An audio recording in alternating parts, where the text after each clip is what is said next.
Bertombok kita.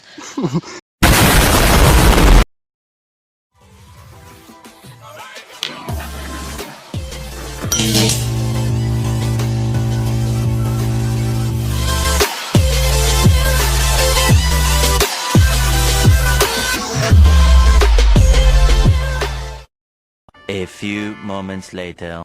Hai everyone, izin memperkenalkan diri, nama saya Dinta Aryani, NPM 22411172. Saya dari Manajemen 22B, kelompok 6. Di sini saya akan sedikit menjelaskan tentang pengertian ruang lingkup kegiatan statistik.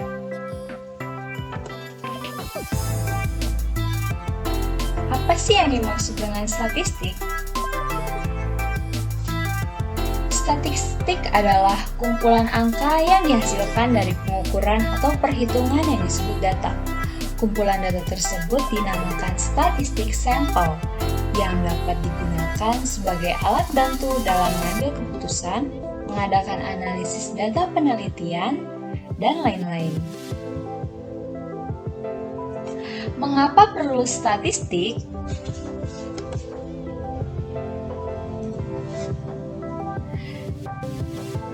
Karena ada dugaan atau estimasi. Statistik memungkinkan kita untuk membuat perkiraan atau estimasi berdasarkan data yang ada. Pengujian hipotesis dalam eksperimen. Statistik digunakan untuk menguji hipotesis secara ilmiah dalam eksperimen. Pola hubungan. Statistik memungkinkan kita untuk mengidentifikasi pola hubungan antara variabel. Ini membantu kita memahami korelasi antara variabel-variabel yang berbeda, seperti hubungan antara tingkat pendidikan dan pendapatan. Studi kelayakan. Dalam studi kelayakan proyek atau bisnis, statistik digunakan untuk mengukur potensi keberhasilan suatu usaha. Prediksi masa depan. Statistik juga dapat digunakan untuk meramalkan tren masa depan berdasarkan data historis.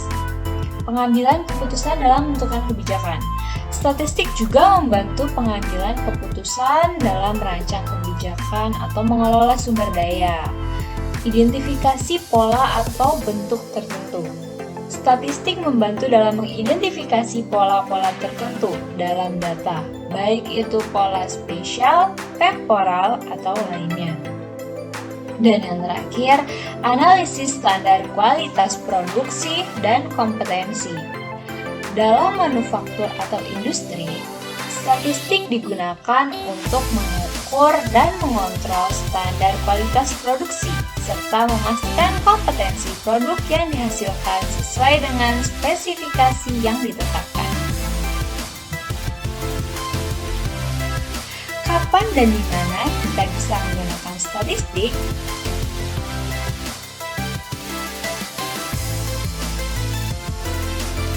Statistik hampir digunakan di setiap bidang, contohnya pertanian, analisis tanaman.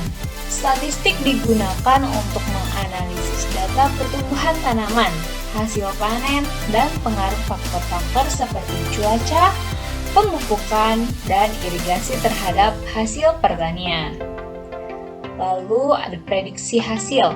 Statistik digunakan untuk meramal hasil panen berdasarkan data historis dan perkiraan cuaca, membantu petani dalam perencanaan.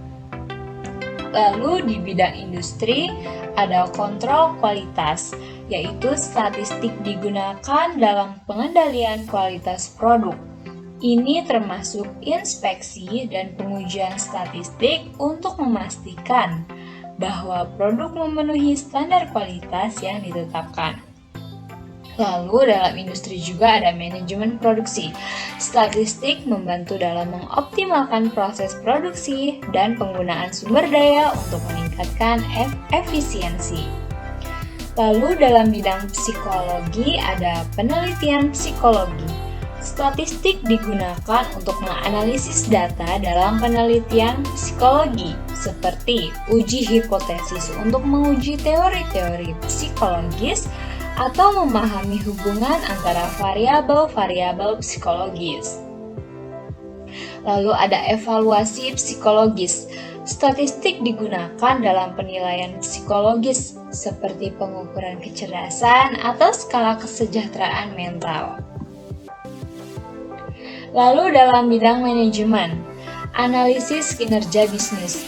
Statistik digunakan dalam manajemen bisnis untuk menganalisis kinerja keuangan, produktivitas, dan efektivitas operasional. Ada peramalan permintaan. Statistik membantu dalam peramalan permintaan pasar dan persediaan yang dibutuhkan. Lalu dalam bidang ekonomi ada ekonomi makro. Statistik digunakan dalam ekonomi makro untuk menganalisis data ekonomi nasional seperti GDP, inflasi, dan pengangguran, serta merumuskan kebijakan ekonomi. Lalu dalam bidang ekonomi juga ada ekonomi mikro. Dalam ekonomi mikro, statistik digunakan untuk menganalisis perilaku konsumen dan produsen, harga pasar, dan struktur industri. Lalu dalam bidang kesehatan, statistik digunakan dalam penelitian kesehatan untuk mengidentifikasi faktor-faktor risiko, menguji efektivitas perawatan, dan menganalisis tren penyakit. Lalu ada analisis klinis. Statistik dalam bidang kesehatan juga digunakan dalam uji klinis untuk membandingkan efektivitas obat-obatan dan prosedur medis.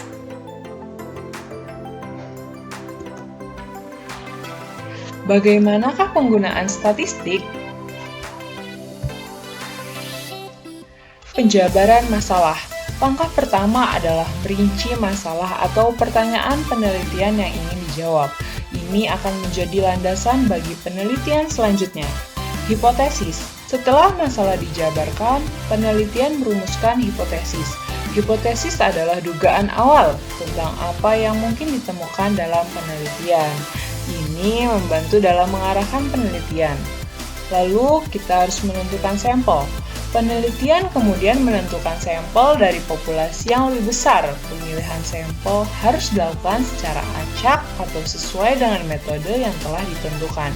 Ini penting agar hasil penelitian dapat menjadi representatif. Lalu, mengumpulkan sampel. Setelah sampel ditentukan, penelitian mengumpulkan data dari sampel tersebut.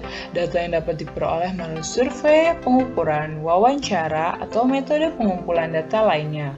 Mengumpulkan data. Ini adalah langkah di mana data sebenarnya dikumpulkan sesuai dengan metode yang telah dirancang. Data ini akan digunakan untuk menjawab pertanyaan penelitian atau menguji hipotesis. Lalu, setelah mengumpulkan data, kita menganalisis data. Setelah data terkumpul, penelitian menganalisisnya. Analisis data melibatkan teknik statistik, perbandingan, atau pemahaman pola yang muncul dari data. Tujuannya adalah untuk menjawab pertanyaan penelitian. Dan yang terakhir yaitu membuat kesimpulan.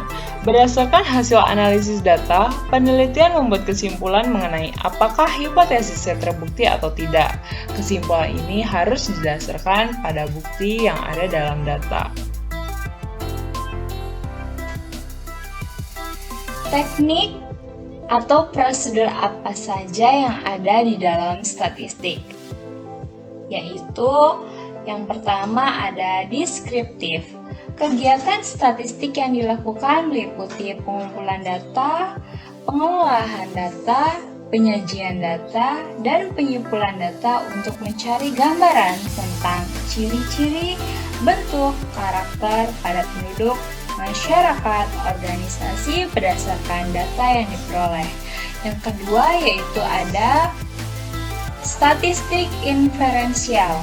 Merupakan statistik yang menaksir secara umum suatu populasi dengan menggunakan sampel, termasuk di dalamnya teori penaksiran dan teori uji.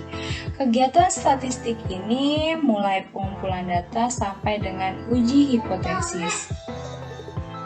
Lalu yang ketiga ada statistik parametrik. Statistik untuk menganalisis data yang diambil dari populasi berdistribusi normal. Dan yang terakhir ada statistik non-parametrik, yaitu statistik data untuk menganalisa data dari populasi yang bebas distribusi. Mungkin itu saja yang dapat saya sampaikan. Kurang lebihnya saya mohon maaf. Saya akhiri. Wassalamualaikum warahmatullahi wabarakatuh. Bye-bye.